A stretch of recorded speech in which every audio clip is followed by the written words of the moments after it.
ಕುಷ್ಟಗಿ ನಗರದಲ್ಲಿ ಸ್ನಾತಕೋತ್ತರ ಕೇಂದ್ರ ಪ್ರಾರಂಭಿಸಿ ತಾಲೂಕಿನ ವಿದ್ಯಾರ್ಥಿಗಳಿಗೆ ಅನುಕೂಲ ಕಲ್ಪಿಸಿ ಎಂದು ಸರ್ಕಾರಕ್ಕೆ ಕುಷ್ಟಗಿ ನಗರ ಹಿತರಕ್ಷಣಾ ವೇದಿಕೆ ಒತ್ತಾಯಿಸಿದೆ.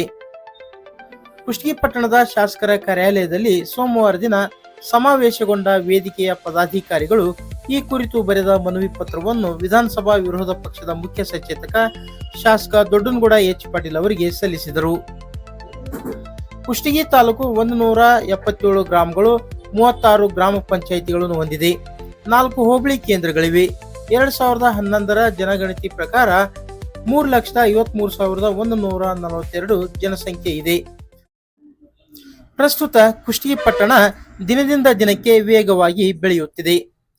ಕುಷ್ಟಗಿ, ತಾವರಗೆರೆ, ಹನುಮಸಾಗರ ಹೋಬಳಿ ಕೇಂದ್ರಗಳಲ್ಲಿ ಪದವಿ ಕಾಲೇಜುಗಳು, ಕೆಲವು ಕಡೆ ಪದವಿ ಪೂರ್ವ ಕಾಲೇಜುಗಳಿವೆ.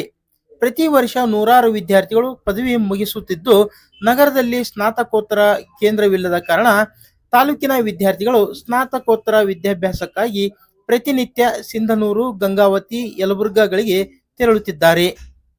ಅದರಲ್ಲೂ ಗಡಿ ಭಾಗದ ವಿದ್ಯಾರ್ಥಿಗಳು ಸುಮಾರು 100ರಿಂದ 150 ಕಿಲೋಮೀಟರ್ ಕ್ರಮಿಸಬೇಕಾಗಿದ್ದು, ಗಡಿ ಭಾಗದ ಅನೇಕ ವಿದ್ಯಾರ್ಥಿಗಳಿಗೆ ಬಸ್ಸಿನ ಸೌಕರ್ಯವಿಲ್ಲದ ಕಾರಣ ಸ್ನಾತಕೋತ್ತರ ಪದವಿ ವಂಚಿತರಾಗುತ್ತಿದ್ದಾರೆ.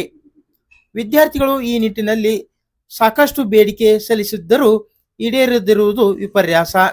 ಹೀಗಾಗಿ ತಾಲೂಕು ಕೇಂದ್ರ ಕುಷ್ಟಗಿ ನಗರದಲ್ಲಿ ಕನ್ನಡ, ಇಂಗ್ಲಿಷ್, ಇತಿಹಾಸ, ಸಮಾಜಶಾಸ್ತ್ರ ವಿಷಯಗಳ ಪಿಜಿ ಸ್ನಾತಕೋತ್ತರ ಕೇಂದ್ರಗಳ ಸ್ಥಾಪನೆಗೆ ಮುಖ್ಯಮಂತ್ರಿಗಳು ಅವಕಾಶ ಕಲ್ಪಿಸಬೇಕು. ಈ ನಿಟ್ಟಿನಲ್ಲಿ ಶಾಸಕ ದೊಡ್ಡನಗೌಡ ಎಚ್ ಪಾಟೀಲ್ ಅವರು ಸರ್ಕಾರಕ್ಕೆ ಒತ್ತಾಯ ಮಾಡಿ ಪಿಜಿ ಸ್ನಾತಕೋತ್ತರ ಕೇಂದ್ರಗಳನ್ನು ಸ್ಥಾಪಿಸಬೇಕು ಎಂದು ಒತ್ತಾಯಿಸಿದರು. ಈ ಸಂದರ್ಭದಲ್ಲಿ ವೇದಿಕೆಯ ಗೌರವಾಧ್ಯಕ್ಷ ಕೇದಾರನಾಥ್ ತುರ್ಕಾಣಿ, ಅಧ್ಯಕ್ಷ ದೇವೇಂದ್ರಪ್ಪ ಕಟಿಮನಿ, ಉಪಾಧ್ಯಕ್ಷ ಪರಶುರಾಮ್ ಅಮರಾವತಿ, ಮಾಜಿ ಸೈನಿಕರಾದ ಶಂಕರಪ್ಪ ಕೌಡಿಕಾಯ್, ಶಿವಾಜಿ ಹಡಪದ್, ಶಿವಪ್ಪ ಕುಂಬಾರ್ ಇನ್ನಿತರರು ಉಪಸ್ಥಿತರಿದ್ದರು.